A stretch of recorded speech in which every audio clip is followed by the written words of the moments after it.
Սիրելի գործընկերներ, ինչպես տեսակ, իրավական հիմնավորումները անգամ դատարանի ֆիքսացը բերեց նրան, որ եւս մեկ անգամ ապացուցվեց, որ հեծը խլելու գործընթաց է եւ քաղաքական է ամբողջովին։ Ինչի համար եմ սա ասում, նախ դատարանը որոշում է այդ գիշերվա, իհարկե մեծ կապ ունի,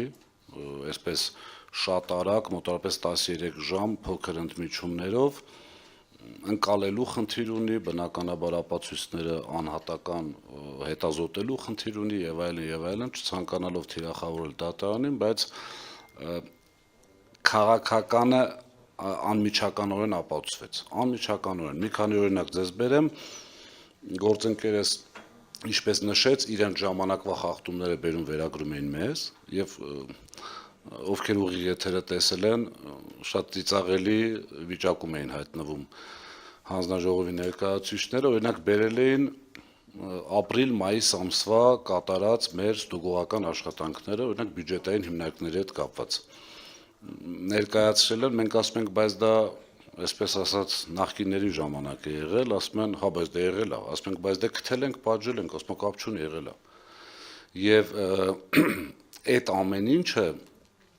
կամ ասենք այս պայդրությամբ իմ ինֆորմացիայով ժամանակավոր կառավարիչի օրոք մոտավորապես 1500 ուշացած նոր միացման գործ կա։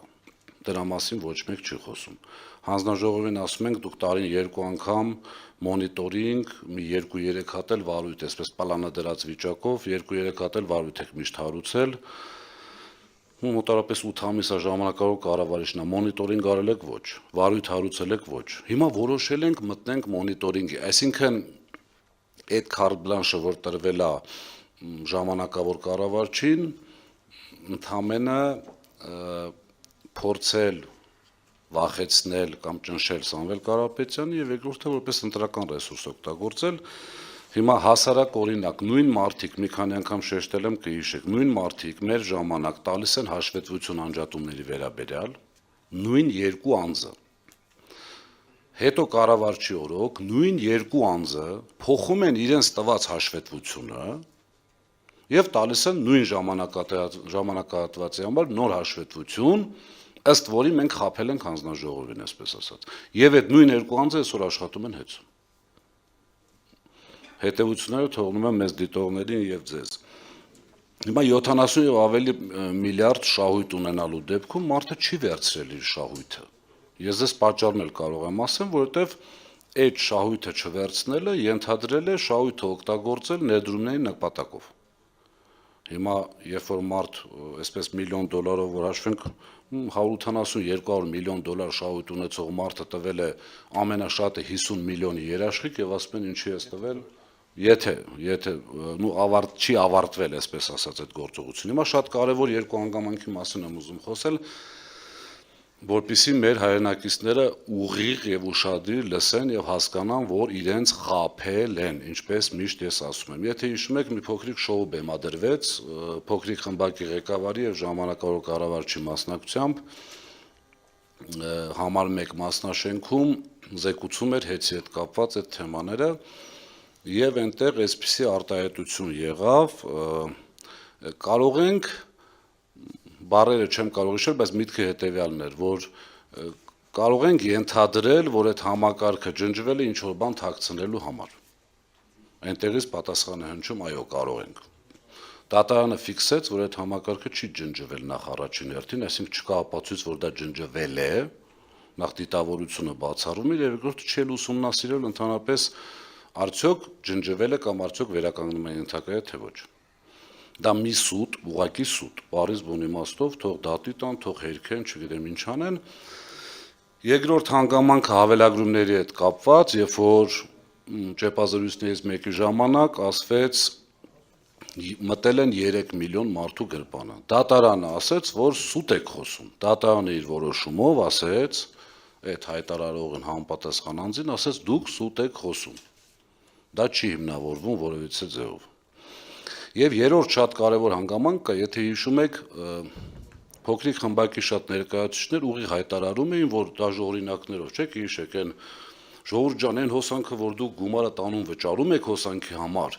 այդտեղ նաև ներառված են այն վարկերը, որոնք վերցրել են, այդ տոկոսները, որոնք տրվել են եւ այլն եւ այլն։ Մի քանի անցկա չեմ ուզում իրենց անունները տալ, ուղղակի իրենք լավ գիտեն, դուք էլ գիտեք ովքեր են այդպիսի բաներ հայտարարել,